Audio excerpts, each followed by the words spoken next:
Assalamualaikum warahmatullahi wabarakatuh. Halo semuanya, kami dari kelompok 5 akan menjelaskan tentang materi pertahanan dan keamanan negara maritim. Sebelum memulai, izinkan kami untuk memperkenalkan anggota kelompok kami yang terdiri dari Naila Al-Azifah Qayyumi, selanjutnya Febriani Simarmata, Arya Duta Syafaat, Haikal Rivaldi Huta Suhud, dan Pius Marinus Giawa. Selanjutnya masuk materi pertama, yaitu apa itu pertahanan keamanan maritim. Pertahanan maritim, usaha yang dilakukan untuk melindungi wilayah laut dari ancaman militer atau non-militer, seperti agresi asing, pelanggaran batas laut, atau konflik antar negara. Hal ini melibatkan keberadaan dan kesiapan angkatan laut, sistem radar pantai, dan pengawasan laut. Sedangkan keamanan maritim fokusnya adalah menjaga hukum dan ketertiban di laut. Ini mencakup pencegahan dan penggulangan antara non-tradisional seperti pembajakan, penyeludupan, perdagangan manusia, perikanan ilegal, dan kerusakan lingkungan di laut. Baik, kita masuk pada tujuan pertahanan maritim. Kita perlu ketahui bahwa tujuan pertahanan maritim adalah untuk menjaga kedaulatan, keamanan, dan kepentingan nasional di wilayah laut. Pertahanan maritim mencakup berbagai aspek, mulai dari keamanan fisik hingga pengelolaan sumber daya laut. Berikut adalah tujuan utamanya. Yang pertama, melindungi kedaulatan wilayah laut. Mencegah dan menghadapi ancaman dari pihak asing yang berusaha melanggar atau menguasai wilayah laut suatu negara. Yang kedua, menjamin keamanan maritim. Mengatasi ancaman non-tradisional seperti pembajakan, perompokan, penyelundupan, perdagangan manusia, dan penangkapan ikan ilegal atau geofishing. Yang ketiga, melindungi sumber daya laut. Menjaga kelestarian sumber daya laut seperti ikan, minyak, gas, dan mineral agar tidak dieksploitasi secara ilegal atau berlebihan. Yang keempat, menjaga jalur komunikasi laut atau sea lines of communication atau bisa disebut SLOC. Memastikan jalur pelayaran internasional yang strategis tetap aman, terutama untuk perdagangan, logistik, dan kebutuhan energi. Yang kelima, mempertahankan stabilitas regional. Berkontribusi dalam menjaga perdamaian dan stabilitas di kawasan maritim yang sering menjadi wilayah sengketa antar negara. Yang keenam, mendukung operasi kemanusiaan dan penanggulangan bencana. Menggunakan kemampuan maritim untuk memberikan bantuan dalam situasi darurat seperti bencana alam atau operasi evakuasi. Yang terakhir, meningkatkan citra dan peran negara di lautan. Memperkuat posisi diplomasi maritim dalam hubungan internasional serta menunjukkan komitmen dalam menjaga keamanan global di laut. Dalam konteks Indonesia, tujuan ini menjadi sangat penting karena posisi geografisnya sebagai negara kepulauan yang strategis dengan wilayah laut yang luas. Baik, selanjutnya masuk pada ancaman kedaulatan maritim Indonesia. Yang pertama, pencurian sumber daya alam. Penangkapan ikan ilegal oleh kapal asing mengancam stok ikan dan keberlangsungan ekosistem laut Indonesia. Yang kedua, pelanggaran wilayah laut.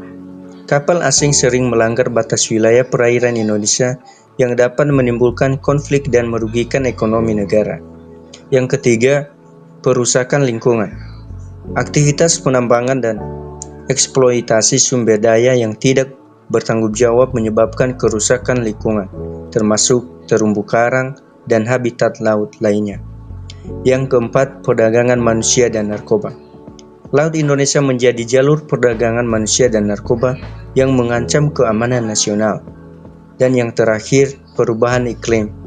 Dampak perubahan iklim seperti kenaikan permukaan air laut dan cuaca ekstrem dapat merusak infrastruktur maritim dan mengancam kehidupan masyarakat pesisir. Latar belakang United Nations Convention on the Law of the Sea atau UNCLOS berakar dari kebutuhan untuk mengatur penggunaan sumber daya laut dan menjaga keamanan maritim. Konvensi ini disepakati pada tahun 1982 dan mulai berlaku pada tahun 1994 sebagai respon terhadap meningkatnya konflik dan ketidakpastian mengenai batas-batas maritim dan hak-hak negara di lautan.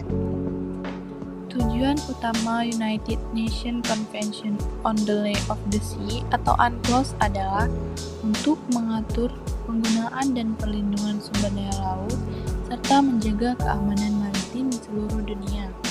Ada beberapa tujuan spesifik UNCLOS. Yang pertama, menetapkan batas maritim. Yang kedua, melindungi lingkungan laut. Yang ketiga, mendorong kerjasama internasional. Yang keempat, menjamin kebebasan pelayaran. Dan yang kelima, menyelesaikan sengketa maritim. Zona ekonomi eksklusif atau ZEE. Zona ekonomi eksklusif atau ZEE adalah wilayah laut yang membentang sejauh 200 mil dari garis pantai, di mana negara pantai memiliki hak eksklusif atas sumber daya alam yang terdapat di dalamnya. Dalam ZEE, negara berhak mengeksplorasi dan memanfaatkan kekayaan laut, termasuk biota dan mineral, serta mengatur aktivitas hukum dan kebebasan navigasi. Konsep ZEE pertama kali diperkenalkan pada tahun 1971 dan diadopsi secara luas dalam hukum internasional. Di Indonesia, ZEE diatur oleh Undang-Undang Nomor 5 Tahun 1983. Zona ekonomi eksklusif atau ZEE memiliki berbagai manfaat. Salah satunya, pemanfaatan sumber daya alam, lalu peningkatan potensi ekonomi, lalu perlindungan kedaulatan, regulasi lingkungan, dan pengembangan infrastruktur maritim. Pengelolaan zona ekonomi eksklusif atau ZEE memiliki berbagai tantangan. Salah satunya illegal fishing, konflik kepentingan, kerusakan lingkungan, keterbatasan sumber daya penegakan hukum, dan keterbatasan kapasitas pengelolaan. Selanjutnya, hak dan kewajiban negara asing melewati zona ekonomi eksklusif atau ZEE. Dalam hak dan kewajiban negara asing yang melewati zona ekonomi eksklusif atau ZEE, negara-negara asing harus mematuhi peraturan perundang-undangan yang ditetapkan oleh negara pantai. Kedua, mematuhi ketentuan Konvensi Hukum Laut atau UNCLOS 1982 dan peraturan hukum internasional lainnya. Yang ketiga, memperhatikan hak-hak dan kewajiban negara pantai. Sementara itu, negara pantai memiliki hak-hak dan kewajiban dalam zona ekonomi eksklusif atau ZEE, di antaranya yang pertama, hak kedaulatan untuk eksplorasi, eksploitasi, konservasi, dan pengelolaan sumber daya alam. Yang kedua, yurisdiksi untuk pendirian dan penggunaan pulau buatan, instalasi, dan pembangunan. Yurisdiksi untuk penelitian ilmiah kelautan. Yurisdiksi untuk perlindungan dan pelestarian lingkungan laut, dan kewajiban untuk memanfaatkan sumber daya perikanan secara optimal. Kewajiban untuk membantu melakukan perairan dan memberikan bantuan kepada kapal atau pesawat lain yang mengalami kecelakaan. Pentingnya pertahanan maritim. Pentingnya pertahanan maritim bagi negara maritim seperti Indonesia meliputi beberapa aspek. Yang pertama, menjamin kedaulatan dan kemakmuran bangsa, menjaga keutuhan wilayah dan kedaulatan negara, menjaga sumber daya kemaritiman, menjaga pelayaran komersial domestik dan internasional, mencapai kesejahteraan bangsa Indonesia, mendukung sistem pertahanan semesta, menopang ketahanan nasional Indonesia. Indonesia dapat meningkatkan pertahanan maritimnya dengan cara membangun kekuatan maritim yang digabungkan dengan kekuatan darat dan udara, mendorong kerjasama maritim, menjunjung tinggi hukum internasional, menetapkan komponen cadangan matra laut, memperbaiki kapal TNI AL dan meningkatkan kemampuannya sehingga siap tempur. Strategi pertahanan dan keamanan maritim. Strategi pertahanan dan keamanan negara maritim dapat dilakukan dengan berbagai cara, diantaranya diplomasi. Pertama itu diplomasi. Indonesia dapat melakukan diplomasi aktif untuk mendorong kerjasama maritim dan menciptakan kawasan lautan yang damai. Yang kedua, pertukaran informasi. Indonesia dapat mendorong pertukaran informasi, pengalaman, dan data mengenai kejahatan transnasional. Yang ketiga, peningkatan kemampuan militer. Indonesia dapat meningkatkan kemampuan militer di laut. Yang keempat, pengendalian laut. Indonesia dapat mengendalikan laut dengan melakukan operasi pokok angkatan laut dan operasi gabungan bersama matra lain. Yang kelima, pembentukan lembaga pengelola laut. Indonesia dapat membentuk lembaga pengelolaan laut. Penegakan hukum. Indonesia dapat menindaklanjuti Undang-Undang Nomor 32 2014 tentang kelautan dengan membentuk Badan Keamanan Laut atau Bakamla.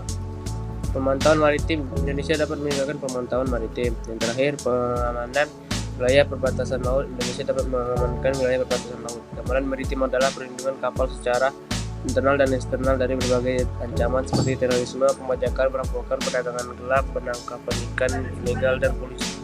Terima kasih atas perhatian serta waktu yang telah diberikan kepada kami. Kami berharap presentasi ini memberikan manfaat dan wawasan yang baru bagi teman-teman semua. Terima kasih dan sampai jumpa di kesempatan yang lain.